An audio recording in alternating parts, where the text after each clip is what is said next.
Good afternoon, friends, and thank you for joining us for this media interaction. To begin the proceedings, may I request the Honorable External Affairs Minister of India to deliver her statement to the media.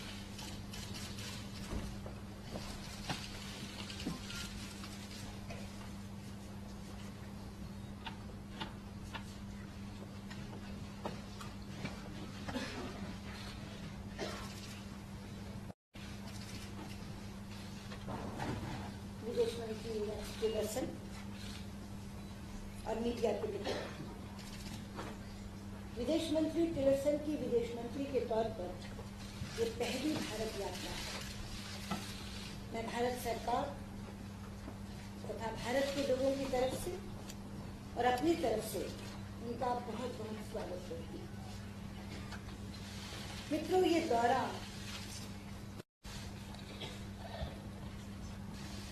Secretary Tillerson का बहुत ही सघन दौरा रहा है। वो Saudi अरब, Qatar, Afghanistan, Iraq और पाकिस्तान के बाद भारत पहुंचे हैं, यानी 5 दिनों में 6 देश। लेकिन खुशी की बात यह है कि अंत में वो एक घनिष्ठ मित्र देश के यहाँ आए हैं और कहते हैं कि मित्र देश के यहाँ जाकर थकान उतर जाती है। मुझे लगता है कि सेक्रेटरी टिलरसन ऐसा ही महसूस कर रहे होंगे और अब थके नहीं होंगे, बल्कि नई ऊर्जा लेकर यहाँ से लौटेंगे। मित्रों, पिछले 1 माह में हम दोनों की ये दूसरी मुलाकात है। संयुक्त राष्ट्र आम सभा के दौरान पिछले महीने न्यूयॉर्क में मैं पहली बार विदेश मंत्री टिलरसन से मिली थी। भारत और अमेरिका के साथ हमारी रणनीतिक साझेदारी को हम उच्च प्राथमिकता देते हैं। प्रधानमंत्री मोदी जी ने कहा है कि हम संयुक्त राज्य अमेरिका को भारत की प्रगति के प्रत्येक क्षेत्र में अपना अटूट भागीदार मानते हैं। विदेश मंत्री टिलरसन, पिछले सप्ताह वॉशिंगटन में आपने अपने भाषण में भारत अमेरिकी वैश्विक साझेदारी की जो एक स्पष्ट परिकल्पना की है, हम उसका स्वागत करते हैं। और मैं आपको ये भी बताना चाहूंगी कि विश्व के 2 सबसे बड़े लोकतंत्रों के बीच इस संबंध को मजबूत करने की आपकी इच्छा का हम पुरजोर समर्थन करते हैं। मित्रों, मुझे ये बताते हुए खुशी है कि प्रधानमंत्री मोदी जी की अमेरिका यात्रा के दौरान लिए गए निर्णयों को लागू करने में काफी प्रगति हुई है। हमारे बीच रक्षा सहयोग और गहरा हुआ है। सुरक्षा और आतंक रोधी मसलों पर हम एक दूसरे के साथ गहन विचार विमर्श कर रहे हैं और भारत द्वारा अमेरिका से कच्चे तेल की खरीद से हमारी ऊर्जा साझेदारी में एक नया अध्याय जुड़ गया है। मैं इस संबंध में विदेश मंत्री टिलरसन के व्यक्तिगत प्रयासों की सराहना करती हूँ। मित्रों, आज हमारे बीच हुए विचार विमर्श के दौरान हमने अपने सहयोग को आगे बढ़ाने के लिए उठाए जाने वाले आगामी कदमों की फिर से पहचान की है। हमने आतंकवाद के मसले पर विस्तार से चर्चा की। ये मसला समूचे विश्व के लिए एक बहुत बड़े खतरे के रूप में सामने खड़ा है। हमने राष्ट्रपति ट्रंप की अफगानिस्तान और दक्षिण एशिया पर नई रणनीति को प्रभावी तरीके से लागू करने पर भी विचार किया है, ताकि ये रणनीति अपने अपेक्षित परिणाम हासिल कर सके। हमने अफगानिस्तान में बढ़ती हुई आतंकवादी हिंसा पर अपनी गंभीर चिंता व्यक्त की है। इन हमलों से ये पता चलता है कि आज भी आतंकवादियों को सुरक्षित शरणगाह और समर्थन देने वाले तत्व मौजूद हैं। मैं और विदेश मंत्री टिलरसन इस बात पर सहमत थे कि हमें मिलकर यह सुनिश्चित करना होगा कि कोई भी देश आतंकवादियों को सुरक्षित शरणगाह उपलब्ध न करा पाए और जो देश आतंकवादियों को समर्थन देते हैं या आतंकवाद का प्रयोग करते हैं, उन्हें जिम्मेदार ठहराया जाए। हम इस बात पर भी सहमत थे कि पाकिस्तान को उनके यहाँ स्थापित आतंकवादी संगठनों की सुरक्षित शरणगाहों को खत्म करने के लिए तुरंत कदम उठाने चाहिए।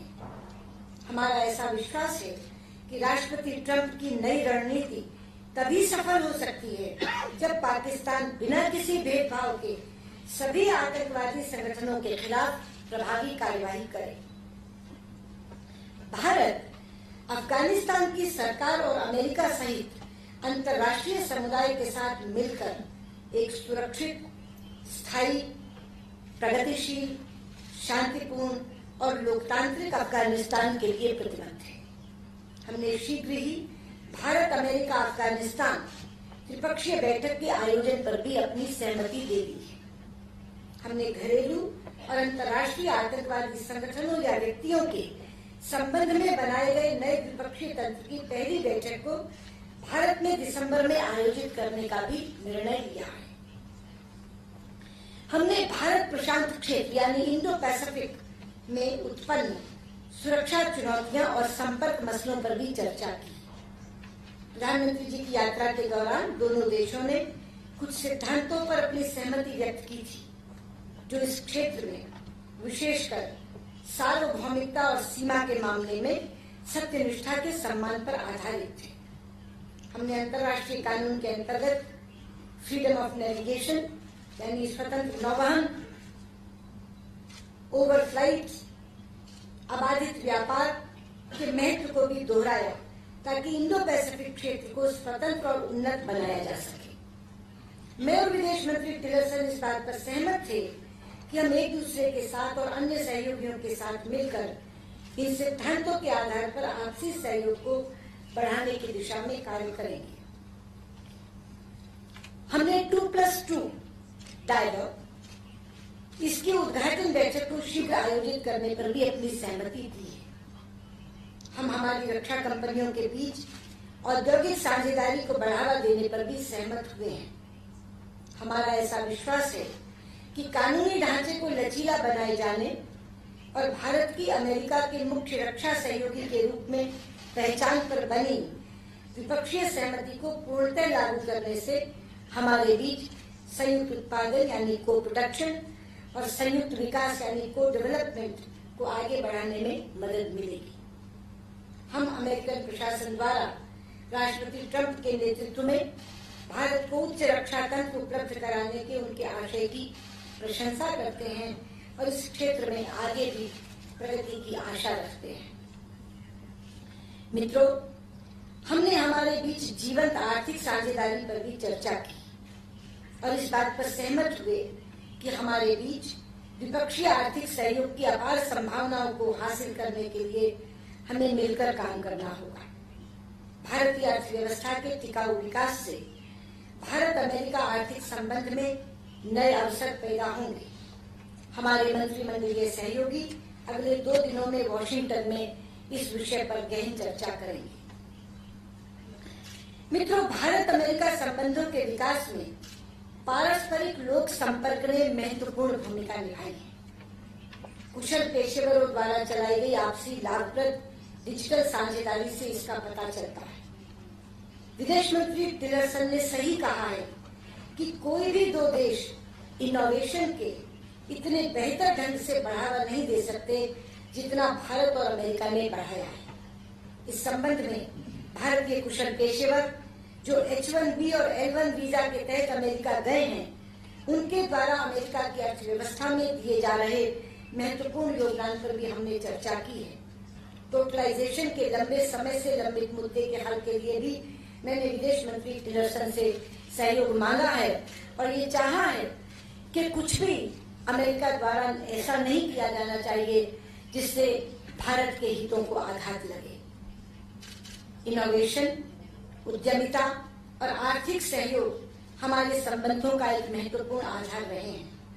अगले माह ग्लोबल एंटरप्रेन्योरशिप समिट, जिसकी भारत और अमेरिका द्वारा मेजबानी की जा रही है, के आयोजन से हमारे बीच आर्थिक और इनोवेशन के क्षेत्र में साझेदारी और मजबूत होगी।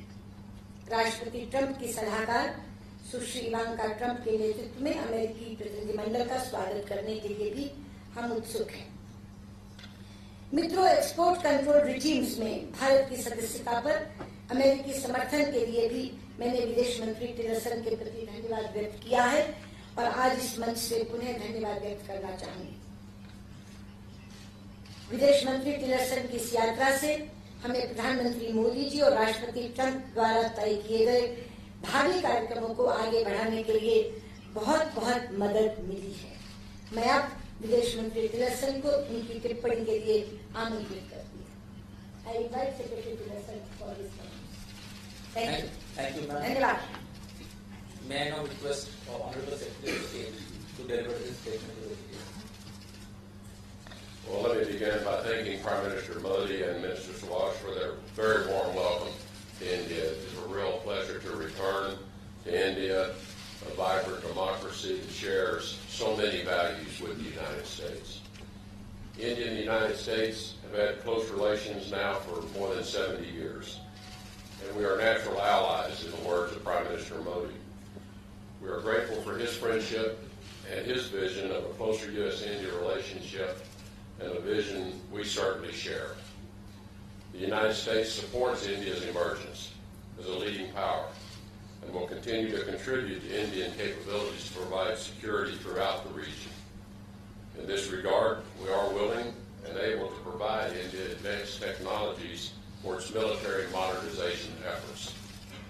This includes ambitious offers from American industry for F-16 and F-18 fighter planes. I'm grateful to my friend and colleague, Secretary of Defense Mattis, that he was able to visit India last month, and he and I both look forward to the inaugural 2+2 dialogue early next year. In August, President Trump announced a new strategy for South Asia, one that redoubles our commitment to Afghanistan and with it to peace, stability, and the greater South Asian region. India plays an important role in this effort. In the fight against terrorism, the United States will continue to stand shoulder to shoulder with India. Terrorist safe havens will not be tolerated. We acknowledge with gratitude India's generous contributions to development in Afghanistan, including construction of the Samla Dam and the Afghanistan Parliament building, and the $3 billion it has provided already in development assistance. We also look forward to further cooperation in the broader Indo-Pacific region as we both promote a rules-based approach to the commons and a transparent and sustainable approach to economic development. We're glad to be joined in this effort by our close mutual partner, Japan. And I was honored to participate in a trilateral discussion on these topics with my friends, Minister Swaraj and Minister Kono, in New York last month. In addition to our partnership on regional and global stability, India and the United States continue to benefit from our strong economic bonds. Our two countries have a history of trade that dates back to the 18th century, long before the independence of either of our nations. We are pleased that recently we celebrated an important milestone of our deepening economic relationship. The first shipment of American crude oil arrived in India at the beginning of this month, marking the first U.S. oil export to India in more than 4 decades. Continued oil sales have the potential to boost bilateral trade by up to $2 billion per year. In fact, the U.S.-India trade relationship, which reached nearly $115 billion last year, touches many parts of the lives of both of our citizens. U.S. companies and products are an everyday presence in the lives of Indians, and we see increasing investments from Indian companies in America, including a Mahindra vehicle plant that will open this month in Detroit, the first ever Indian automobile manufacturing plant in the United States. India and the United States also share a spirit of entrepreneurship and innovation, including the dynamic Indian-American community. We're proud to co-host the Global Engagement Summit in Hyderabad next month, where the spirit of private enterprise will be on full display.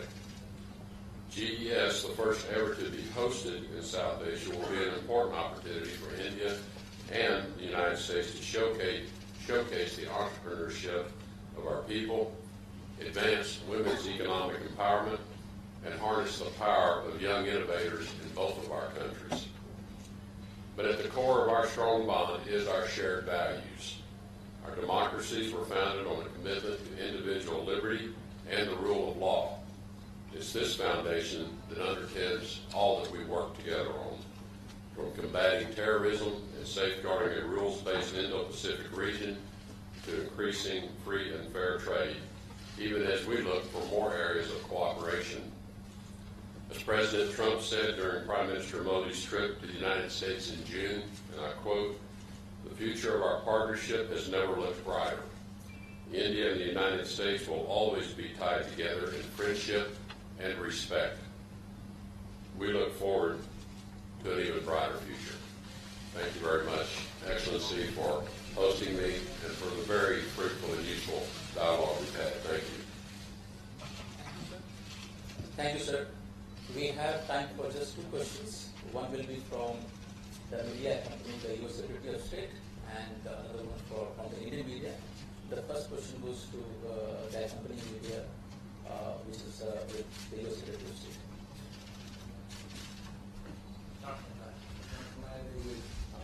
Jonathan Landy with Reuters.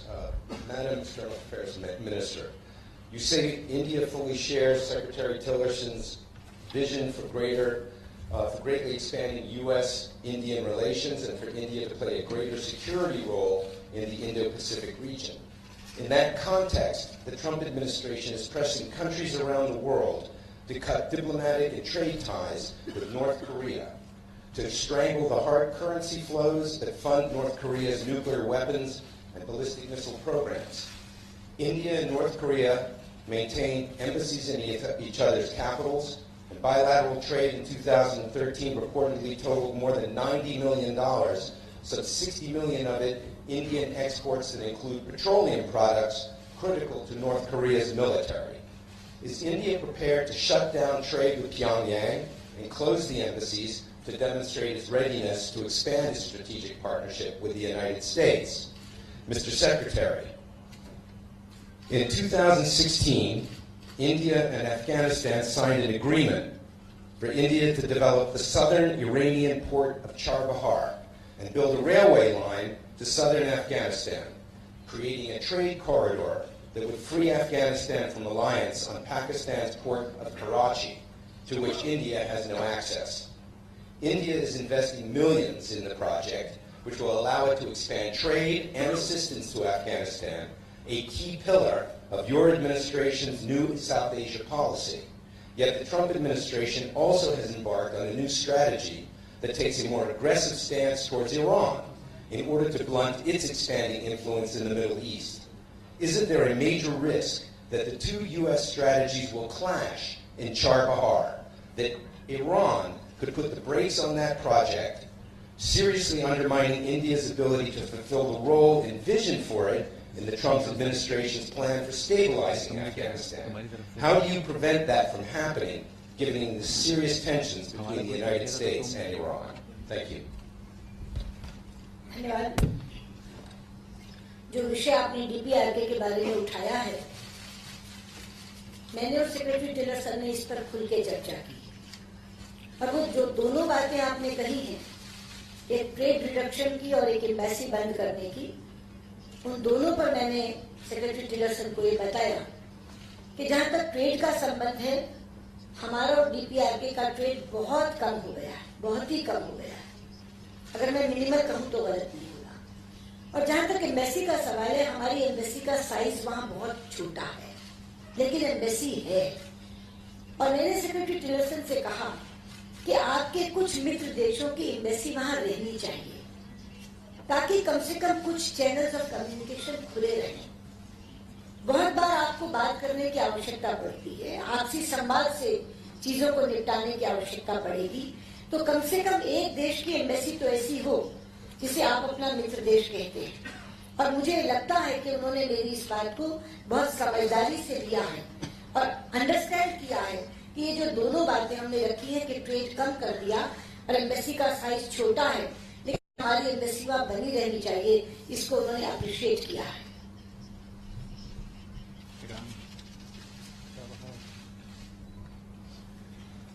With respect to the recently announced policy of the United States towards Iran, I think it's important to keep a few things in mind. That policy, as you know, had three important pillars to it. One is dealing with the nuclear plan of action. The second important pillar of that policy, though, is to deal with Iran's other destabilizing activities. Their ballistic missile programs, their export of arms to terrorist organizations, and they're destabilizing export of foreign fighters involved in the revolution in Yemen, Syria, and other places. And the third pillar, though, which again doesn't get talked as much about, is a support for moderate voices inside of Iran. We know there are strong feelings and values inside of Iran that we want to promote in terms of one day the Iranian people being able to retake control of their government. They live under this oppressive revolutionary regime, and we do not want to harm the Iranian people. Our fight is not with the Iranian people. Our disagreements are with the revolutionary regime. So with that context, as we are taking actions to impose sanctions on the regime, and in particular the Iranian Revolutionary Guard, it's our objective to deny financing capacity and to disrupt the activities related to these malign behaviors. It's not our objective to harm the Iranian people, nor is it our objective to interfere with legitimate business activities that are going on with other businesses, whether they be from Europe, India, or agreements that are in place that promote economic development and activity to the benefit of our friends and allies as well.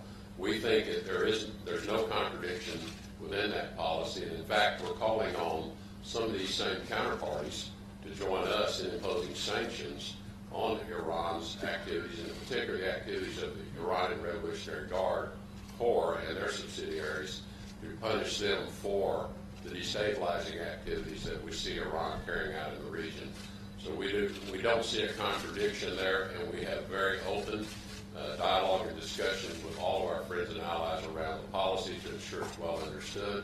But also, if we see areas of concern, we'll engage with our friends and partners on ways that we believe they can help put the pressure on Iran to push back on the destabilizing activities of Iran that I think are of concern to many in the world.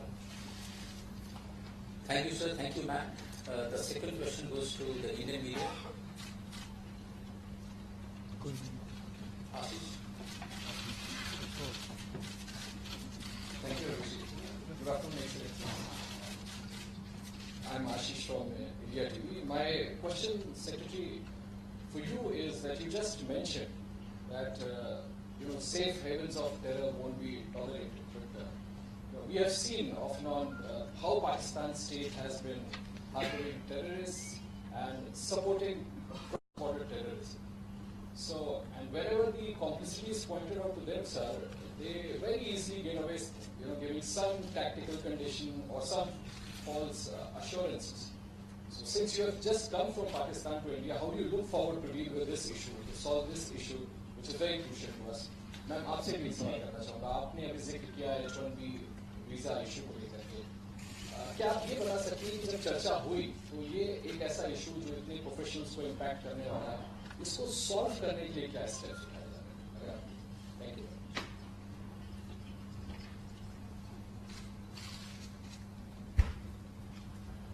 In our discussions with Pakistani leadership yesterday in Islamabad, we had a very open, frank exchange around the concerns the United States shares with other regional partners and allies, India, but also Afghanistan, that there are too many terrorist organizations that find a safe place in Pakistan from which to conduct their operations and attacks against other countries. We have extended to Pakistan certain expectations we have of their government and their leadership to deal with, in particular, these organizations, the leaders of these organizations, and we're attempting to put in place a mechanism of cooperation for information sharing, but not just information sharing, action to be taken to begin to deny these organizations the ability to launch attacks against others. Quite frankly, my view, and I express this to the leadership of Pakistan, is we also are concerned about the stability and security of Pakistan's government as well. As these terrorist organizations have enlarged their numbers and enlarged their strength and their capability within Pakistan's borders, this can lead to a threat to Pakistan's own stability. It is not in anyone's interest that the government of Pakistan be destabilized. And so we think we have a mutually shared interest in not just containing these organizations, but ultimately eliminating these organizations. I think all of us have to commit ourselves to the eradication of terrorism, of violent extremism, in whatever form it takes. And this is going to require international and global efforts and a common view and a common objective and mission. And so these are the expectations that we have put in place with the leadership of Pakistan. We want to work with Pakistan in a positive way because we think this is in their interest as well, longer term. आपके प्रश्न के उत्तर में मैं पहले तो ये स्पष्ट कर दूं कि अभी तक H-1B वीजा की नीति में कोई परिवर्तन नहीं हुआ है, लेकिन चूंकि कुछ बिल, कुछ विधेयक अमेरिकी कांग्रेस में प्रस्तुत किए जा चुके हैं, अगर वो पारित हो जाते हैं तो हमारे स्किल्ड प्रोफेशनल्स का अहित होगा। इसलिए भारत इस विषय को बहुत उच्च प्राथमिकता दे रहा है। जब मैं न्यूयॉर्क में सेक्रेटरी टिलरसन से मिली थी तब भी मैंने इस विषय को उठाया था। अभी पीछे कांग्रेचुअल डेलीगेशन आया था, उनके सामने भी मैंने इस विषय को उठाया था और आज दोबारा से मैंने सेक्रेटरी टिलरसन के सामने ये बात रखी और इस तरीके से रखी कि भारत और अमेरिका के बीच रिश्तों की जो घनिष्ठता बनी है उसे सामने रखते हुए कोई स्किल्ड प्रोफेशनल ये उम्मीद नहीं करता कि आप कुछ ऐसा करेंगे जिससे उनका अहित होगा। ये उम्मीद लगाए बैठे हैं कि उनका अहित नहीं होगा। आपने जो प्रश्न किया कि इसे सॉल्व करने का क्या रास्ता, ऐसा है H-1B वीजा की नीति में कोई भी परिवर्तन दो तरीके से किए जा सकते हैं, या तो ईओ यानी एग्जीक्यूटिव ऑर्डर से और या कांग्रेस के द्वारा बिल पारित करके। हम दोनों तरफ से प्रहार कर रहे हैं। जहां तक ईओ का सवाल है, स्टेट एडमिनिस्ट्रेशन से बात कर रहे हैं, जैसे सेक्रेटरी टिलरसन से की। जहां तक कांग्रेस का सवाल है, कांग्रेस सांसदों का समर्थन जुटाने के लिए कि वो बिल पारित ना हो, कांग्रेस के लोगों से बात कर रहे हैं, जैसे मैंने कहा अभी कांग्रेचुअल डेलीगेशन से। तो ये जो दो तरीके हैं, जिन दो तरीकों से हमारा अहित हो सकता है, उन दोनों तरीकों पर हम लगे हैं। व्हाइट हाउस से बात कर रहे हैं, स्टेट एडमिनिस्ट्रेशन से बात कर रहे हैं ताकि कोई ईओ ऐसा जारी ना हो, और कांग्रेसमैन से बात कर रहे हैं ताकि कोई ऐसा बिल पारित ना हो। यही दो तरीके हैं इसको सुलझाने के। धन्यवाद। Thank you, ma'am. Thank you, sir. This concludes today's press interaction. Thank you all for participating.